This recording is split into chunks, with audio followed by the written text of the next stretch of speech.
به چینل انار خوش آمدید، جایی که داستانها فقط شنیدن نمی شوند بلکه حس می شوند.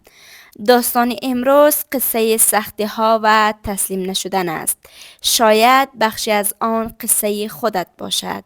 اگر از این محتوا لذت بردی، با لایک و سابسکرایب از ما حمایت کن تا داستانهای بیشتری برایت بسازم. حالا با هم گوش می دهیم.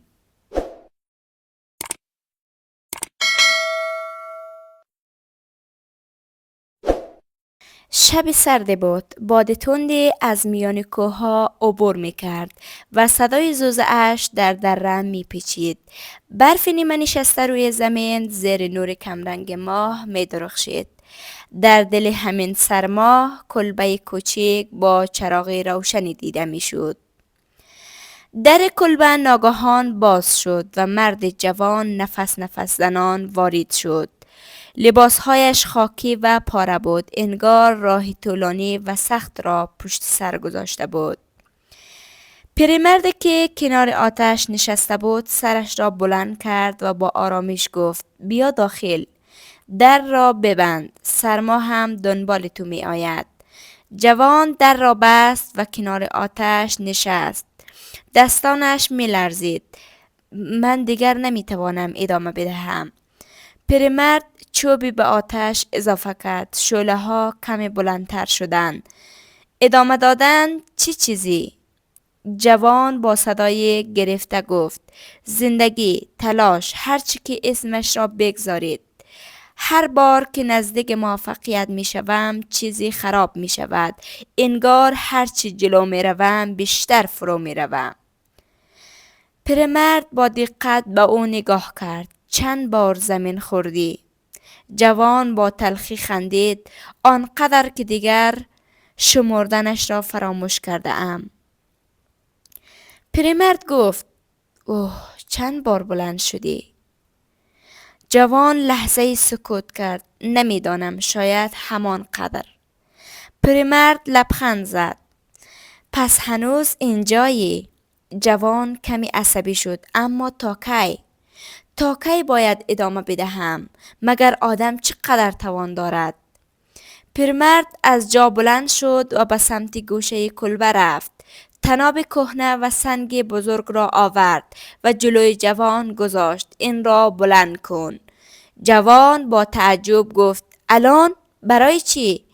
فقط بلندش کن. جوان با بیمیلی خم شد. سنگ را بلند کرد و بعد از چند ثانیه آن را زمین گذاشت. سنگین است. پیرمرد گفت: دوباره بلندش کن. جوان اخم کرد. این کار چی فایده ای دارد؟ پیرمرد با لحن آرام اما محکم گفت: دوباره. جوان این بار با ناراحتی سنگ را برداشت. دستانش بیشتر لرزید. دیدید؟ سختتر شد. پیرمرد نزدیکتر آمد. چرا سختتر شد؟ سنگ که همان است. جوان نفسی عمیق کشید. چون خسته شدم. پیرمرد سر تکان داد. دقیقاً. حالا اگر هر روز کمی تمرین کنی چی می شود؟ جوان گفت: احتمالاً قوی تر می شوم. پیرمرد لبخند زد. و آن وقت این سنگ دیگر اینقدر سنگین نیست. جوان به سنگ نگاه کرد. بعد به دستان خودش. اما زندگی سنگ نیست که بشود تمرینش کرد. پیرمرد نشست. مستقیم در چشمان او نگاه کرد. اشتباه میکنی. زندگی از همین جنس است. هر سختی مثل همین سنگ است. یا تو را میشکند یا قوی ترت میکند. جوان با صدای آرامتری گفت: ولی بعضی وقتها آدم واقعا خسته می شود. پیرمرد سری تکان داد. خسته شدن اشکالی ندارد. ایستادن هم گاهی لازم است. اما تسلیم شدن فرق دارد. جوان پرسید: فرقش چیست؟ پیرمرد گفت: استراحت یعنی نفس بگیری تا ادامه بدهی. تسلیم شدن یعنی باور کنی دیگر نمیتوانی. سکوتی کوتاه برقرار شد. صدای سوختن چوبها در آتش به گوش می رسید. جوان آرام گفت: من فکر می کنم دارم باور می کنم که نمی توانم. پیرمرد آهسته خندید. نه، اگر باور کرده بودی اینجا نمی آمدی. جوان سرش را بلند کرد. یعنی چی؟ یعنی هنوز درونت چیزی هست که نمی خواهد تسلیم شود، حتی اگر خودت متوجهش نباشی. جوان به آتش خیره شد. اما اگر دوباره شکست بخورم چی؟ پیرمرد بدون مکث گفت میخوری. جوان با تعجب نگاهش کرد. این چی جوابی است؟ پیرمرد شانه بالا انداخت. واقعی است.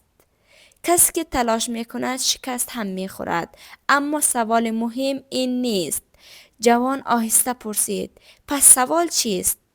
پیرمرد گفت این که بعد از شکست چی میکنی؟ همانجا میمانی یا دوباره بلند میشوی؟ جوان گفت ولی اگر 1000 بار بیفتم چی؟ پیرمرد لبخند زد. 1001مین بار بلند شو.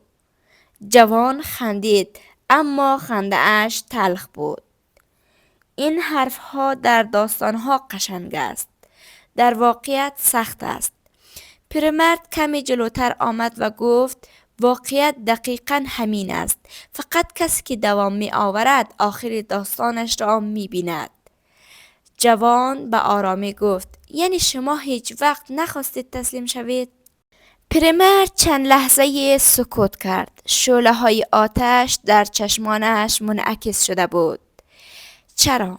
بارها، اما هر بار از خودم پرسیدم اگر الان رها کنم چی چیزی برایم میماند؟ و جواب چی بود؟ حسرت. سکوت سنگینی بینشان نشست. جوان زیر لب گفت من از حسرت می ترسم. پیرمرد آرام گفت پس ادامه بدی، حتی آهسته، حتی با زخم، حتی با ترس. مهم این است که متوقف نشوی. جوان نفسی عمیقی کشید. انگار بار سنگینی از روی سینه اش کمی کنار رفته بود. فکر میکنم هنوز میتوانم یک بار دیگر تلاش کنم. پیرمرد لبخند زد. همین کافی است. هیچ کس از اول تا آخر مسیر را یکجا نمی دود و نمی رود. همه قدم به قدم جلو می روند. جوان از جا بلند شد. این بار قامتش کمی صافتر بود. قبل از رفتن پرسید اگر دوباره خسته شدم چی؟ پیرمرد گفت برگرد، اما نه برای تسلیم شدن، برای قوی تر شدن. جوان سر تکان داد و در را باز کرد. باد سرد هنوز میوزید، اما این بار انگار آنقدرها هم ترسناک نبود. وقتی از کلبه دور میشد صدای پیرمرد را از پشت سر شنید. یادت باشد سختی ها همیشه بزرگتر از تو نیستند. این تویی که می توانی بزرگتر شوی. و جوان در دل تاریکی قدم برداشت. نه بدون ترس، نه بدون خستگی، اما بدون تسلیم شدن. اگر تا اینجا همراه ما بودی یعنی این داستان با دلت حرف زده. یادت نرود سختی ها پایان راه نیستن، فقط بخشی از مسیرن. اگر این ویدیو را دوست داشتی حتما لایک کن، چینل انار را سابسکرایب کن و آن را با کسی که نیاز دارد شریک بساز. نظرت را هم برای ما بنویس. دوست داریم بدانیم کدام بخش داستان بیشتر رویت تأثیر گذاشت. تا داستانی بعدی قوی بمان و هرگز تسلیم نشو. این روایت با صدای سلیمه حقجو رنگ و حس تازه‌ای گرفته و جان داستان را زنده تر کرده است. صدایی که به کلمات عمق می دهد و آنها را ماندگارتر می سازد. تا داستان‌های بعدی، بدرود.